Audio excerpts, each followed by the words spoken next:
La Bible dit dans les Psaumes, chapitre 1, et le verset 1, « Heureux l'homme qui ne marche pas selon le conseil des méchants, qui ne s'arrête pas sur la voie des pécheurs, et qui ne s'assied pas en compagnie des moqueurs. » Prions.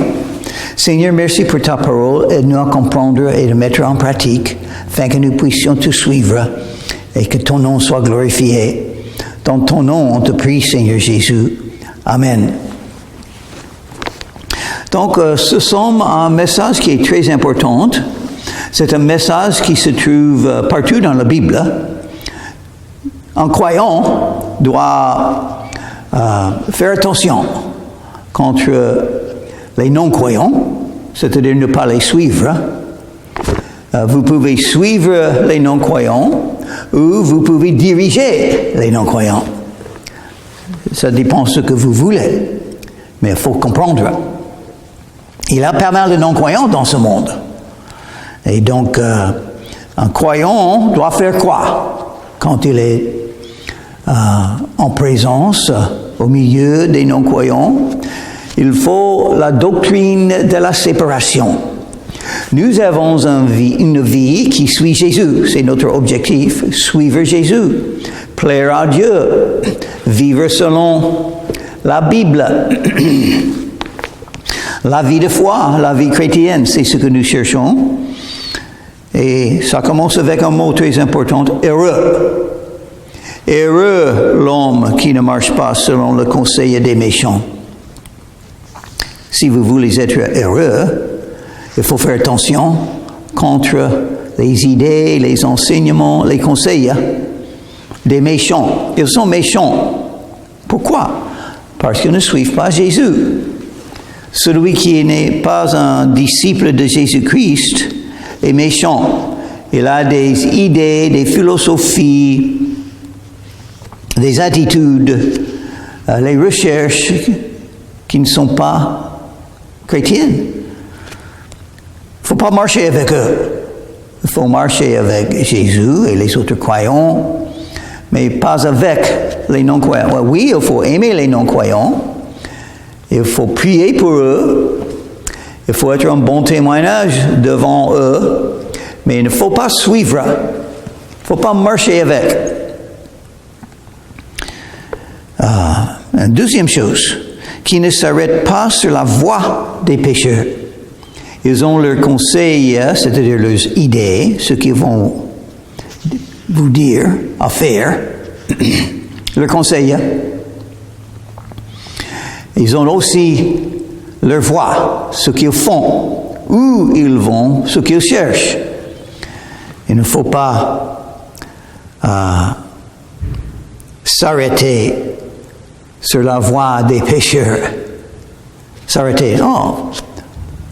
On voit la progression. Ça commence avec on marche avec les méchants, et puis on s'arrête. On commence à être plus longtemps avec les gens comme ça, les pécheurs. C'est-à-dire, ils n'ont pas eu la repentance. Ils ne sont pas confessés à Jésus. Ils sont toujours dans les péchés. Ils font les péchés, ils cherchent les péchés, ils sont prêts à faire les péchés encore et encore. Donc, leur objectif, c'est pas le même que nous. Il ne faut pas s'arrêter où ils s'arrêtent. Ils s'arrêtent, il faut continuer sans eux. Et qui ne s'assied pas en compagnie des moqueurs, qui sont vos proches, vos amis. Ça ne doit pas être des moqueurs, ils sont appelés cette fois des moqueurs. Les méchants ne font pas le bien. Les pécheurs, ils font le mal. Les moqueurs, ils sont contre Dieu. Ils sont contre la vérité, contre la Bible, contre l'idée d'avoir foi en Jésus. Ils se moquent de la vérité et de Jésus. Donc, il ne faut pas s'assier. Donc, la progression. On marche, on s'arrête, on s'assied. C'est-à-dire, on est confortable maintenant. On reste longtemps avec eux. Attention, La doctrine de la séparation des non-croyants est très importante. Donc, normalement, un croyant ne doit pas se marier avec un non-croyant. Ça ne marchera pas.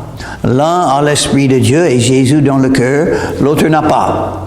L'un veut lire la Bible et vivre selon la Bible, l'autre ne comprend pas la Bible parce que l'autre n'a pas le Saint-Esprit. Donc, qu'est-ce qu'il faut faire?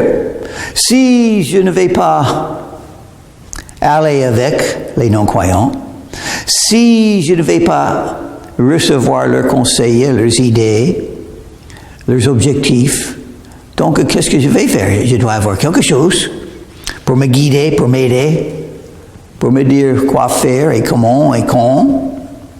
Verset 2. Mais, au lieu d'être trop avec les non-croyants, mais qui trouve son plaisir dans la loi de l'Éternel. Son plaisir est dans la loi de l'Éternel. Un croyant n'aime pas les idées des non-croyants, leur philosophie, leurs livres, leurs conseils, leurs activités, leurs loisirs. Non. Oh, qu'est-ce qu'on aime? La parole de Dieu. La parole de Dieu, c'est la vérité. C'est la fondation solide. Ça nous donne la sagesse, les pensées de Dieu, la volonté de Dieu. Dieu nous a donné ce livre pour l'aimer. Qui trouve son plaisir dans la loi de l'Éternel et qui la médite jour et nuit. Qui la médite jour et nuit. C'est-à-dire tout le temps. La Bible est la nourriture spirituelle. Jésus a dit, l'homme ne vivra pas de pain sur le monde, mais de toute parole qui sort de la bouche de Dieu. L'importance de la Bible pour un croyant, c'est notre nourriture spirituelle. C'est comme on croître dans la foi. On ne peut pas croître dans la foi sans la Bible. La foi est basée sur les promesses que Dieu a données dans la Bible. Par exemple, la promesse que Jésus est toujours avec nous. La promesse que nous sommes dirigés par le Seigneur. La promesse que Dieu a un dessein pour notre vie et il le fera. La promesse que Dieu est le Tout-Puissant et il exauce nos prières. Oh, tant de promesses. La promesse, il va nous protéger jusqu'au jour qu'il n'a plus besoin de nous sur la terre.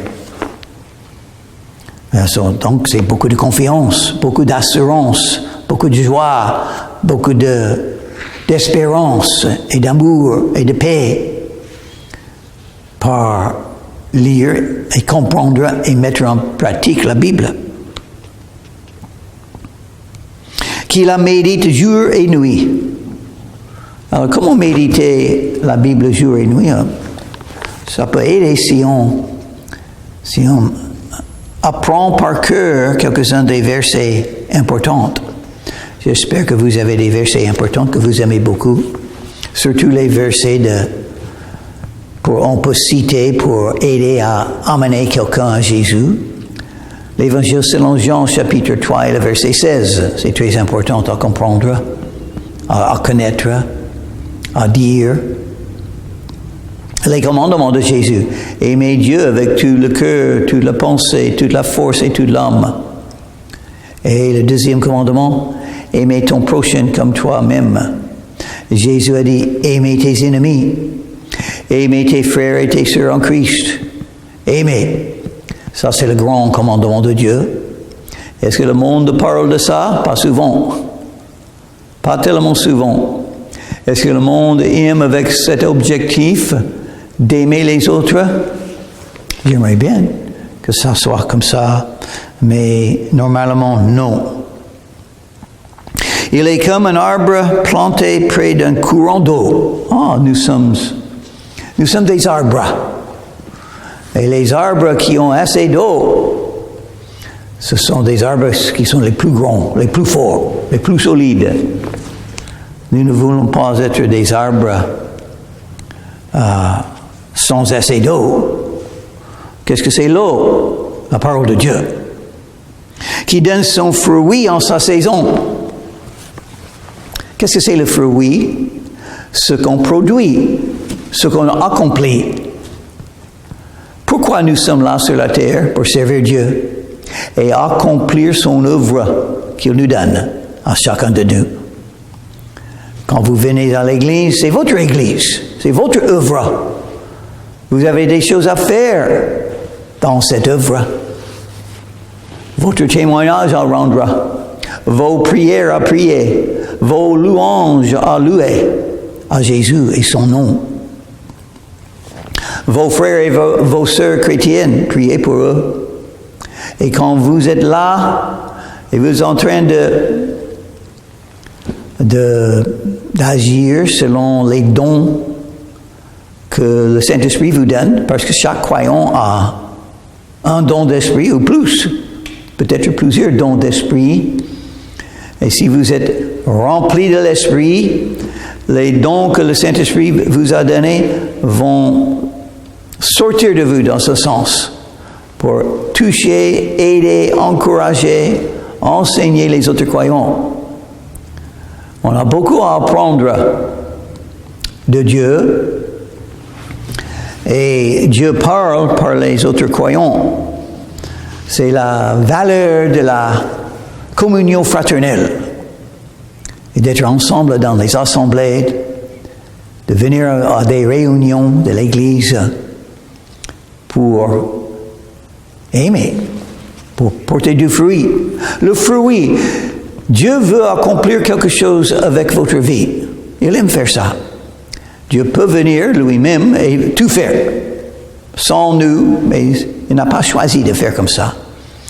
Il est en nous et il nous utilise. Quand on parle de Jésus, c'est le Saint-Esprit qui parle par nous. Quand on témoigne de Jésus, c'est le Saint-Esprit qui témoigne par nous. C'est pourquoi Jésus a donné le commandement. Allez dans tout le monde et annoncez l'Évangile à toute créature. Parce que Dieu aime nous utiliser. Il a une œuvre pour chaque croyante. Croître dans la foi, comprendre que sont vos dons d'esprit et chercher les portes ouvertes pour mettre en pratique vos dons d'esprit qui donne son fruit en sa saison. Quand Dieu est prêt, vous allez porter du fruit pour Dieu. Parce que c'est sa volonté, il va le faire. Si vous continuez à suivre Jésus, si vous avez une croissance dans la foi, le jour arrivera, vous allez porter beaucoup de fruits. Peut-être votre fruit sera d'être un gagneur d'âme. Vous allez peut-être amener des gens à croire en Jésus. Ils vont voir votre vie. Ils seront attirés à comprendre pourquoi vous vivez comme ça. Une vie de sainteté, une vie de fidélité, une vie d'amour pour les gens et pour Jésus. Pourquoi vous êtes comme ça? Et ils seront attirés à Jésus par votre vie et par votre témoignage. Vous allez pouvoir citer les versets de la Bible qui parlent du salut. Et les non-croyants vont entendre et toucher parce que il y a une grande puissance dans la parole de Dieu quand vous citez les versets. Par exemple, pourquoi être sauvé? Romains chapitre 3, le verset 23. Tous ont péché et sont privés de la gloire de Dieu. Comment être sauvé? C'est expliqué un petit peu, Romains chapitre 6, verset 23. Car le salaire du péché, c'est la mort. Ça, c'est le problème. Mais le don gratuit de Dieu, c'est la vie éternelle par Jésus-Christ, notre Seigneur. Et c'est dit encore, à Romains chapitre 10 et le verset 13, quiconque invoquera le nom du Seigneur sera sauvé. Donc vous pouvez citer les versets comme ça, ou peut-être Apocalypse chapitre 3 et le verset 20. Jésus a dit, voici, je me tiens à la porte et je frappe. Si quelqu'un entend ma voix et ouvre la porte, j'entrerai chez lui, je souperai avec lui et lui avec moi. Vous pouvez expliquer à quelqu'un qu'est-ce que ça veut dire. C'est la porte du cœur. C'est à vous de l'ouvrir. Jésus va entrer. Il faut simplement invoquer son nom, inviter Jésus à venir chez vous et il viendra vous sauver. Jésus est vivant.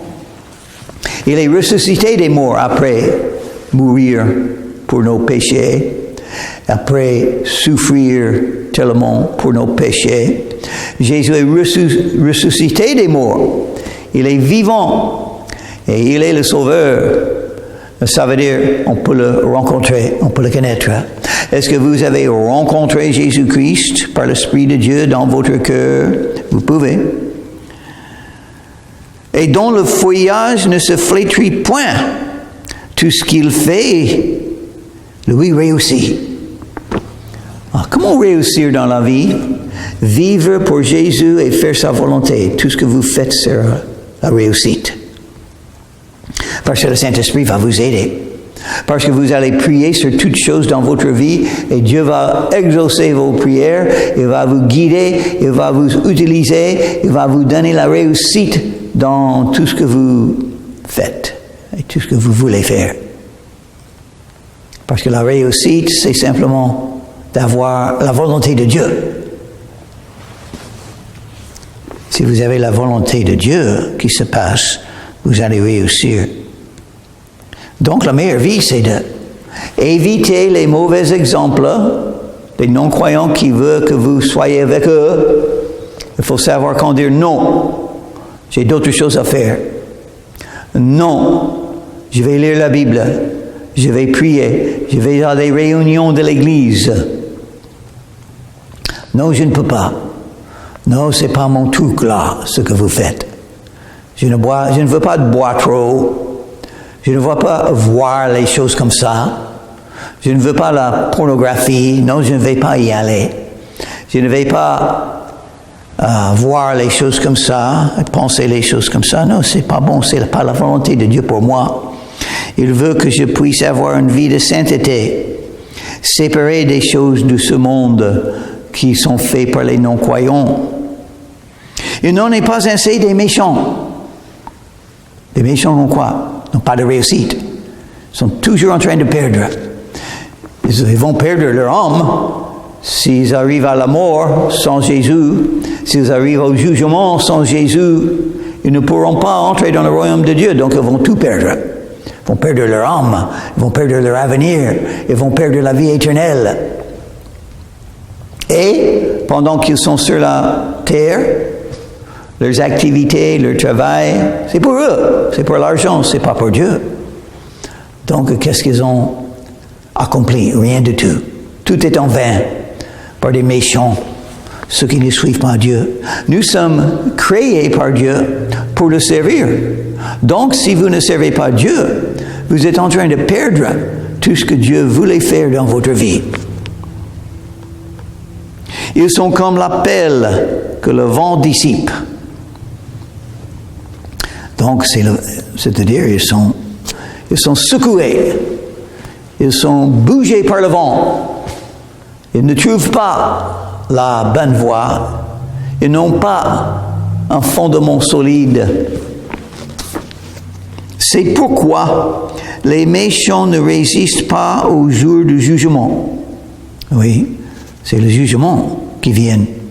Repentez-vous, car le royaume des cieux est proche. La vie est courte. Ça va se terminer. Peut-être aujourd'hui pour quelques-uns, pour vous. Et après la vie, le jugement. Mais si vous arrivez au jugement sans Jésus comme votre sauveur, vous ne pourrez pas entrer dans le royaume des cieux. Vous ne serez pas préparés. Ni les pécheurs dans l'assemblée des justes. L'assemblée des justes. Une raison, nous avons des petites assemblées sur la terre pour que les croyants puissent être là ensemble. Nous sommes des frères et des sœurs en Christ. Nous avons le même Sauveur, Jésus. Nous avons la même foi. en Jésus pour être notre sauveur. Nous avons le même avenir dans le royaume des cieux où nous serons ensemble éternellement. Nous serons là éternellement, mais les pécheurs ne seront pas. Pourquoi nous ne sommes pas appelés les pécheurs? Parce que nos péchés sont pardonnés. Nos péchés sont purifiés par le sang de Jésus. Et donc, nous ne sommes pas appelés les pécheurs, nous sommes appelés dans la Bible les saints. Nous sommes les mêmes que les pécheurs, nous avons péché aussi, mais nos péchés sont pardonnés. Et eux, non. Leurs péchés ne sont pas pardonnés. Donc c'est horrible, leur avenir. C'est pourquoi nous prions pour eux. C'est pourquoi nous voulons être des gagneurs d'âmes. C'est pourquoi nous voulons obéir le commandement de Jésus d'aller dans tout le monde et annoncer l'Évangile. Et Jésus a beaucoup dit sur ce nécessité des croyants de dire la vérité de leur foi aux autres. C'est le moyen de Dieu pour sauver les hommes. Comment croire sans entendre? Comment entendre s'il n'y a personne qui annonce l'Évangile? Jésus a dit, ceux qui me confessent devant les hommes, je confesserai devant le Père dans les cieux. C'est intéressant, n'est-ce pas? Quand je parle à quelqu'un de Jésus, je dis le nom de Jésus, l'amour de Jésus, le salut de Jésus, le pardon que Jésus donne, la vie éternelle que Jésus veut vous donner. Je dis des choses comme ça. Et quand je le dis, Jésus parle avec le Père de ce que je viens de dire. Et vous aussi. Donc, tout le paradis et tous les gens là-dedans vont entendre ce que j'étais en train de faire sur la terre. C'est tellement important que les croyants le disent. Il ne faut pas cacher que vous êtes un croyant, il faut le dire. Oui, peut-être vous allez être persécuté, mais peut-être pas. Peut-être vous allez amener d'autres gens à croire en Jésus. Peut-être vous allez glorifier le nom de Jésus-Christ. Peut-être vous allez faire la volonté de Dieu pour votre vie. Peut-être vous allez porter du fruit qui demeurera éternellement. Jésus a donné cette promesse. L'Évangile selon Jean, chapitre 15 et le verset 16, Jésus a dit, c'est pas vous qui m'avez choisi, c'est moi qui vous ai choisi. Et je vous ai établi, afin que vous alliez et que vous portiez du fruit, et que votre fruit demeurera. Ça, c'est la réussite. Et tout ce que vous demandez le Père en mon nom, il vous le donnera. C'est dans le nom de Jésus parce que Jésus est le Sauveur. C'est dans le nom de Jésus parce que tout est grâce à Jésus. Sans Jésus, nous sommes rien. Nous n'avons pas une entrée dans la présence du Père. Sans Jésus, rien de tout. Mais quelle promesse! Donc, la vie chrétienne, c'est une vie de prière. Et on voit souvent que Dieu exauce les prières. On aura des miracles. Si vous êtes un vrai croyant qui prie à Dieu tout le temps, vous allez voir des miracles. Dieu sera là pour vous guider, vous protéger, vous utiliser, afin que vous portiez du fruit pour sa gloire. Quelle vie remarquable, quelle vie majestueuse, magnifique, étonnante, le meilleur de toutes les vies, de suivre Jésus. Verset 6. Car l'Éternel connaît la voie des justes. Il connaît la voie des justes. Et cette voie se termine dans le paradis. Et la voie des pécheurs mène à la ruine. Donc le choix, ça doit être facile. Choisir Jésus ou rejeter Jésus. Là, c'est lequel est-ce que je préfère? Je préfère aller au paradis, pas l'enfer. Je préfère servir Dieu, pas le diable. Donc, je choisis de venir à Jésus. Oui, on est sage si on fait ce choix. Parce que croire en Jésus, c'est un choix. Je choisis, et Dieu vous a donné le choix.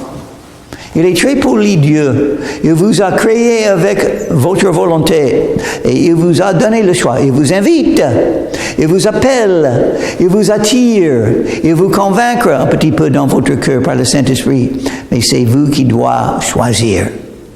Et Dieu fait des choses dans votre vie. Il envoie des croyants à côté de vous, afin que vous puissiez les voir, les entendre et voir la main de Dieu dans leur vie. Donc vous pouvez être facilement convaincu si vous voulez. Cherchez, vous trouverez. Cherchez le pardon des péchés de Jésus. Cherchez la vie éternelle de Jésus. Cherchez la naissance spirituelle de Jésus et vous l'aurez. Comme les autres croyants ont reçu de Jésus. Donc c'est très important. La nouvelle naissance, vous pouvez être sauvé aujourd'hui. Vous êtes sauvé ou perdu, Jésus seul peut vous sauver. Quiconque invoquera le nom du Seigneur sera sauvé. Prions. Seigneur, merci pour Psaume chapitre 1. Aide-nous à mettre en pratique. Merci pour nous donner ces promesses de porter du fruit, d'avoir des réussites dans ce que nous faisons dans la vie. Que ta volonté soit faite, que les gens perdus soient sauvés par toi, Seigneur Jésus. Dans ton nom, on te prie. Amen.